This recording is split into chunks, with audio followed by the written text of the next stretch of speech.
Let's now bring in, because it is Tuesdays, time now for the best half hour of the week. We call it Tuesdays with Neal. Sir, welcome. You bet, guys. As always, great to be here. Thank you for having me. Okay, so the Steelers play against Jacksonville. It's not an unexpected result. They lose Kenny Pickett in the game. Mitch Trubisky has to come in and has to play. So this is a hard team to read in so many ways. So where do you see where they are offensively now that they have to go to the backup quarterback and not have the starter? It's a weird situation to be in where you honestly wonder if the backup quarterback today is better than your starter. But after one half from each quarterback, I don't think the answer to that question even matters with the way that they played. They're in trouble because you're getting, as it was, Kenny Pickett confirmed just recently from the Steelers locker room that he's going to play Thursday. So you're getting an injured short week Kenny Pickett. He had a full week and wasn't injured the prior week, and he played terribly. It was a really poor game for Pickett. Mitch Trubisky came in and frankly didn't look any better. I was kind of surprised that they would give Pickett this start just for the sake of Trubisky having experience, Pickett being hurt, and Pickett just not having played well enough for me to believe their offense is significantly hindered if Pickett is not in there and it's Trubisky. Mm-hmm. I don't know. I think this leads to what you just said. It's hard to read, and I think this is one of the harder Steelers games to kind of get your hands around that we've seen, largely because they have such a weird relationship with this opponent. They always play each other tough. It doesn't matter which one of them is good or bad or either or both. It's a short week game against a wounded team that is, pretty desperately in need of a win as well, which is where the Steelers are. The Steelers' record on prime time seems to override any other potential issue going into a game. And the fact you're facing a rookie quarterback on a short week that had just one start. And I don't know how much of Will Levis that you caught last week, but that was just a weird performance from him. I don't know what Atlanta's defense was doing. Mm-hmm. I don't know how many throws he got away with. I don't know how many of those throws were legitimately ones that he's going to be able to do week in, week out. To put the subcontext to it all, I don't know what we know about Will Levis right now, and I'm not sure if that's more of a Tennessee problem or a Pittsburgh problem. So I could go either way on this game. What I know is it's one of the shakier quarterback matchups of probably the entire season, and this really could just go either way. Yeah, I agree. Levis did throw the 4 touchdown passes in the win over Atlanta, but it was such a strange game, and it's not as if, and I know Will pretty well, from his time here. And that's sort of what I saw here. You could see the, wow, and you could also see the whoa. There was stuff in his game two of the touchdowns were clearly blown assignments. What I will say is this, and this is what would worry me if I'm Pittsburgh. Without Minkah Fitzpatrick cleaning up the back end, he's already been ruled out. Wouldn't be surprised come Friday they put him on injured reserve. Without him in there, and perhaps more importantly, with DeMonte Casey trying to jump phantom routes like he did that gave up a 60-yard touchdown that ultimately made the real difference in the loss against Jacksonville, Will Levis is aggressive. If anything, we saw that because blown coverage or not, he identified DeAndre Hopkins 5 yards ahead of everybody else down the field. That's a concern if you're Pittsburgh because Pittsburgh became vulnerable to big plays the second that Minkah went down. Jacksonville didn't quite exploit that as much as I thought that they would, but KZ and Keanu Neal is not a very good safety tandem. And Tennessee, might look right now as, look, we've got a deep ball. They don't know what our tendencies are going to be because we've only played one game. It was 3 days ago.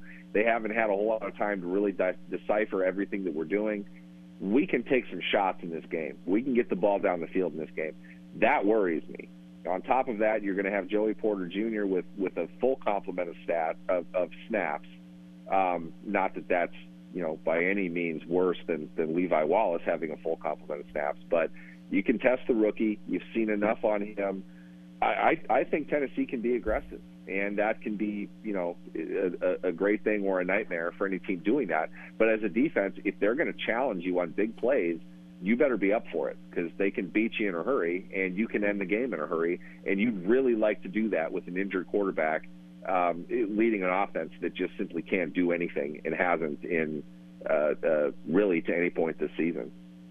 All right, we're a year and a half into Kenny Pickett, and part of this is based on the personnel around him, so I want to at least couch this question with that part.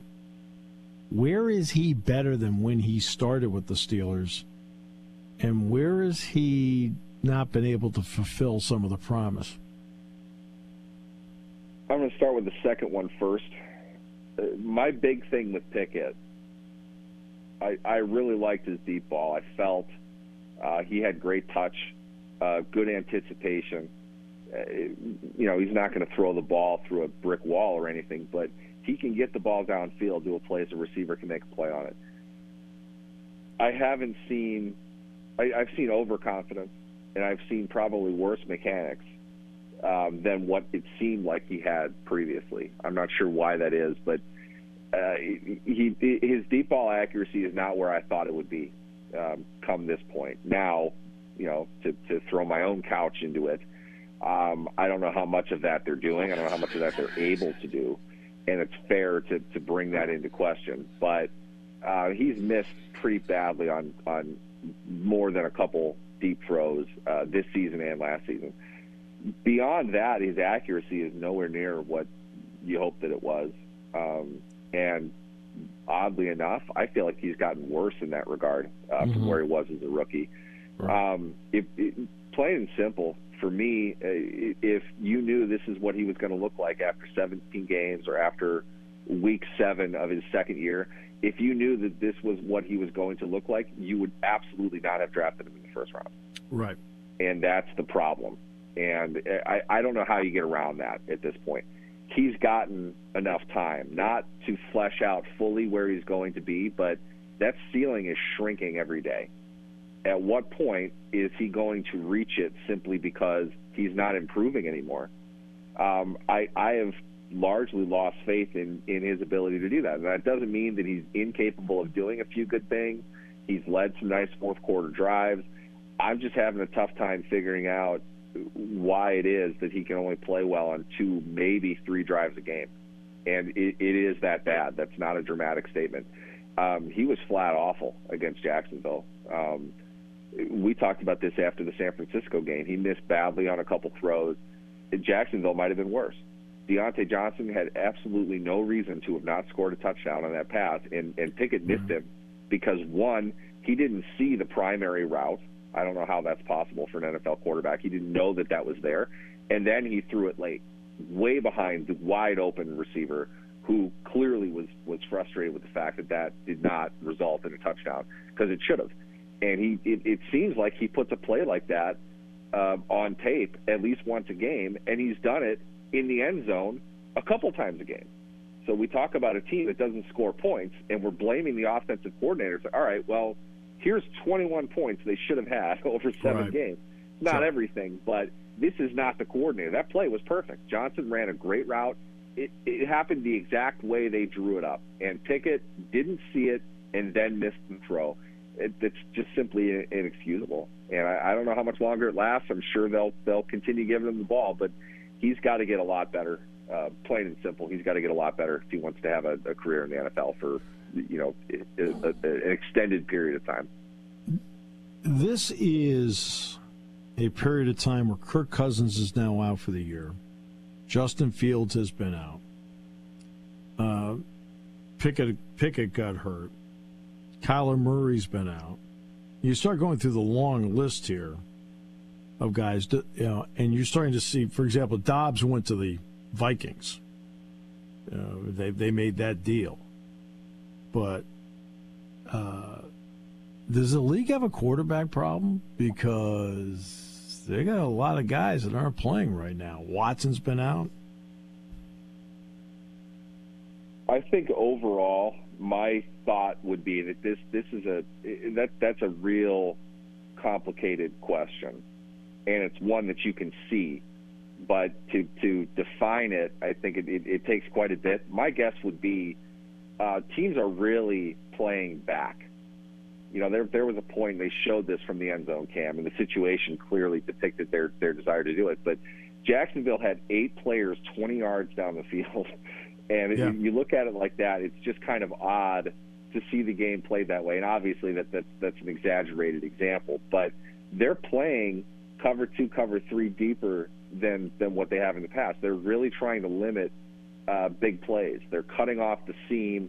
Linebackers are far more really big defensive backs than they were really small defensive linemen. You know, that has shifted, and I think that's given teams more versatility in pass defense, and quarterbacks are tending to not take as many shots down the field, and they happen to be going the defense's way. On top of that, I wonder, and the stats won't necessarily bear this out, but I wonder, in response to everything quarterback-related over the last 15 years, you saw a rise in the uber athletic, the best athletes on the field, these 6'6" defensive ends that should be power forwards in the NBA are coming on the field to rush the passer. And they're far more successful than they used to be. They're getting a lot better. We're seeing every team has a guy that's getting 12, 13 sacks. And they're not throwing the ball as deep as often. I think some of it has to do with that. And some of it is the pass rushers are getting so good, it's limiting offense, not a huge degree. We're talking about, one more sack over the course of a game, over a season is the difference between bottom third and top 3 in the league in sacks. It's that wide of a margin. And that, when you apply it everywhere across the league, you're going to see passing numbers, relatively speaking, dropping a bit. I think it's hidden in the numbers like that. I think it's more subtle. We're not going to see one glaring example of it. But in the end of the day, I'd be willing to bet right now there are just fewer deep pass attempts than there have been. Yeah. And with that, obviously, fewer completions that are coming with it. They're not trying it as much, and they're not hitting what they are trying at the same pace as they were 5-10 years ago. To me, an intriguing team's Detroit. They play a little bit different. They'll run the ball a lot more. St. Brown is a really good receiver. To me, Jared Goff is Jared Goff, but I think it's the best of Jared Goff. When you watch the game on Monday night, what did you think, A, of them? I know the Raiders are not very good, but B, a guy that was the first overall pick in the draft and was basically thrown out the door in Los Angeles. What do you think of him right now? I think that's a fantastic question for both reasons, because you look at the Lions right now, in a way, it's almost like after Forrest Gump's shrimp boat was out in the hurricane and happened to survive and everyone else got destroyed, so he cleans up because of that.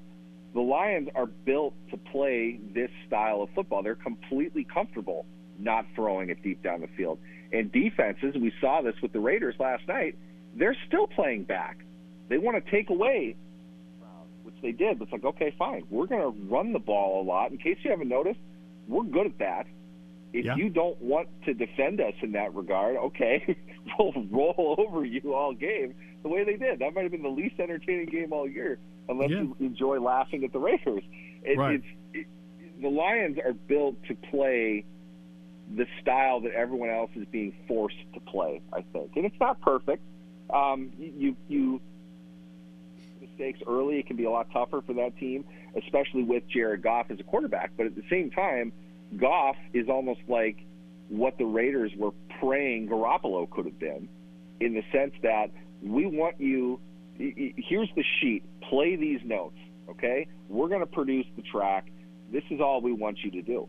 Stay within this, and we'll be fine. Garoppolo can't even do that, but Goff does it just fine. Yeah. He's physically talented enough to do everything that they're asking him to do. He doesn't have to win the game for the team. I know how crazy that sounds because that's everything we want the quarterback to be. But Goff just simply goes out, makes the throws he has to make, doesn't turn the ball over a whole lot, not trying to do a ton, and they're playing well enough on defense to keep them in games, and then let a creative and explosive running game speak for their chunk plays. And if we need to, we have a great receiver we can hit the ball deeper down the field to. But we're going to run the ball. We've got a lot of these guys that can do this. We've got an offensive line that really enjoys beating you up front. We're going to keep doing this. Do you want to play this way? Because this is our game. And if you can't, we might run you out. And that to me, that's really what happened last night. I think in a way, it's kind of a microcosm of what the NFL is turning to. In other words, you're going to see even more Lions coaches get hired this year than probably every Lions coordinator who's ever been hired in the history of the NFL combined. Yeah. Right. Well, look, he has, to his credit, Dan Campbell has his own way of going about his business, and guess what? It works for the team he has. In other words, they have a team that fits the coach, and the coach fits the team. Fair? Yeah, it's almost – you hate to say this because obviously it's not true, but it's almost like they all did it by accident somehow.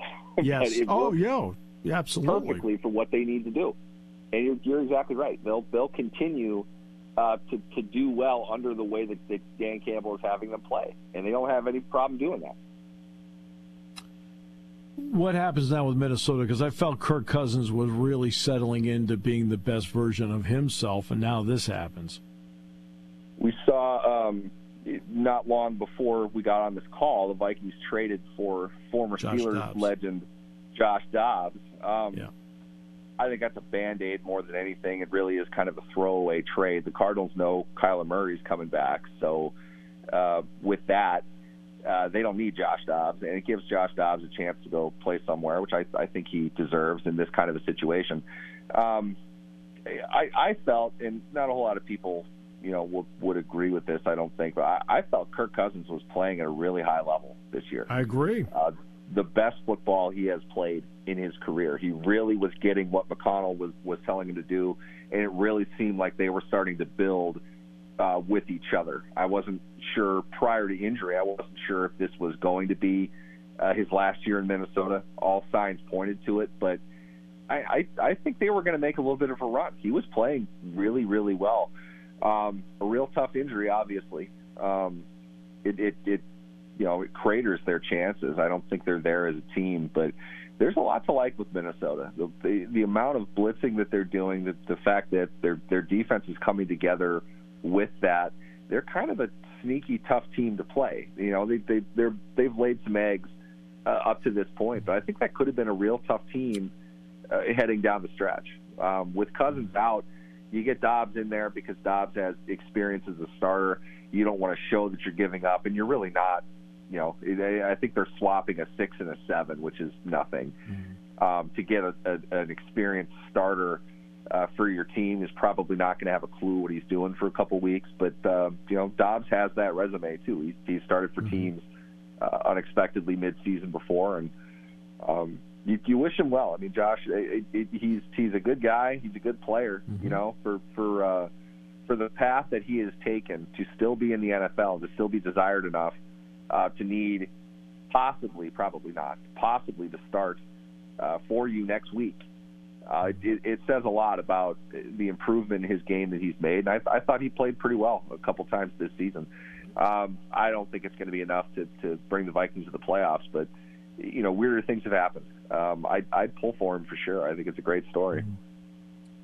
Last one, I know this could bring with it a longer answer, but I'm going to ask it anyway. Are you seeing a little more edge to comments that fans make, whether it's on a talk show or a comment section on an article, where you wonder to yourself if gambling has entered into the level of anger with the comments? That's a good question. I I would say yes, but I think that's because the situation's right in your face. I would not say the outcomes of games are extraordinarily different. I think weird, fluky things happen. I think officials make calls that we don't agree with.